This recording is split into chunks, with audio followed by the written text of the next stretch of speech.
Umargaon station पर overbridge बहुत अच्छा बन गया है, लेकिन ओवरब्रिज के नीचे सर्विस रोड, सीवर और भूमि अधिग्रहण मार्जिन में भ्रष्टाचार हुआ है।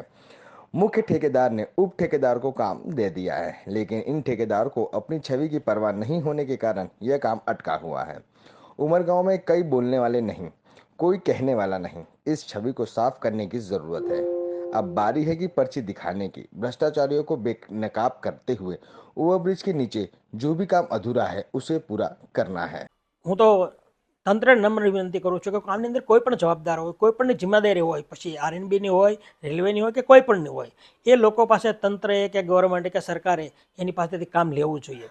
કારણ કે આટલો સરસ 100 કરોડનો બ્રિજ બન્યો હોય, હા, ભાજપ સરકાર ઘણું વિકાસ કરી રહી છે અને 100 કરોડનો બ્રિજ બનાવ્યો છે ભાજપ સરકારે. તો આપણે કહે છે ને, આપણે ગુજરાતીની કહેવત છે કે કઢી માટે વરો બગડે. આટલો મોટો 100 કરોડનો બ્રિજ બનાવ્યો અને નાના એવા સર્વિસ રોડ આવતા જો નામ ખરાબ થાય એવું નહીં હોવું જોઈએ. તો સરકારને પણ જેના પણ જવાબદાર એની પાસે ઊભા રહીને સારું કામ કરાવવું જોઈએ. અને મને તો એવું લાગે છે કે બધા જાગૃત થઈ ગયા છે અને કામ થશે. પણ કદાચ હું તો એવું વિચારું છે, જેવું જોઈએ એવું પ્રોપરલી કામ ના પણ થાય. કારણ કે આ કોઈ પણ મામલો હોય ને તે એને શાંત કરવા માટે થાગડ તીગડ કરીને જ કામ થતા હોય છે. એટલે કદાચ બની શકે કે થાગડ તીગડ કરીને કામ કરાવી નાખે અને મામલો શાંત પાડી દે. પણ એના માટે મીડિયાની સાથે જનતાએ પણ જાગૃત થવું જોઈએ. અને જે પણ જિમ્મેદારો એની પાસે વ્યવસ્થિત પ્રોપરલી એનો જો અધિકાર છે એ અધિકાર માંગીને એ કામ કરાવવું જોઈએ. અને તંત્રએ પણ જાગૃત થઈ અને જે જિમ્મેદારો એની સામે પગલાં લઈ ઊભા રહી અને લોકોની આ તકલીફ છે એ દૂર કરવી જોઈએ. તંત્રની પણ જિમ્મેદારી છે. તો દરેક ભાજપ સરકાર હોય, કોઈ પણ દરેક નમ્ર વિનંતી કરું છું, આપ બહુ સારું કામ કરો, બહુ વિકાસ કરો છો, પણ આ એક પ્રશ્ન પબ્લિકનો સોલ્વ કરો તો ખરેખર પબ્લિકની આવનારી સમય છે બહુ હાલાકી આવવાની છે, તો એ દૂર થાય અને આપણો જે વિકાસ કર્યો છે એ પણ લોકો નજરે ચડે. તો ઉમરગામ સ્ટેશન ખાતે બનેલો જે ઓવરબ્રિજ છે એ ઓવરબ્રિજ તો ખરેખર ખૂબ સારો બન્યો છે.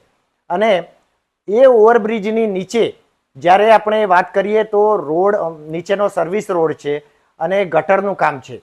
અને જ્યારે એ રોડનું ખરેખરું માર્જિન છે, આ બાબતો જોતા ખરેખર ખૂબ જ નિરાશા થાય છે કે ખરેખર આટલું સારું કામ થયા પછી નીચે આટલું બધું કેમ ગંદુ કામ કરવામાં આવ્યું.